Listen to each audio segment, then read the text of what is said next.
Hello mga mare. Ngayon pala ay nandito ako kasama ang aking asawa na nagputol-putol ng mga panggatong. Yung asawa ko pala, ang ginagawa niya pala ay nagbibitak ng putot. Na ang tawag dito sa amin ay putot. Ewan ko kung anong Tagalog sa inyo yung putot. Ito pala yung kahoy na naputol-putol ng aking asawa. Kailangan talaga nating manguha ng kahoy para may pangsalang sa apoy. Kasi nga, di maluluto yung sinaing mo kapag wala kang kahoy. Dito pala sa amin, ang dami palang niyog dito sa amin. Sa inyo ba, meron din ba?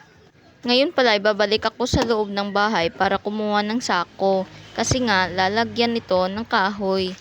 Pagkatapos ko nga pala kumuha ng sako, ay agad akong bumalik doon sa pinagkuhanan namin ng mga kahoy ng asawa ko. At ayan nga, napakatirik ng araw, sobrang init, para akong naluluto. Dahil nga sa sobrang init ng panahon ngayon, ay parang gusto kong magbabad ng tubig. Dahil sa init ng panahon. Dito pala sa amin mga mare, madami palang mga kahoy dito kasi nga ang daming mga puno at saka may mga niyog. Makikita nyo naman na napakadami talaga ng mga kahoy.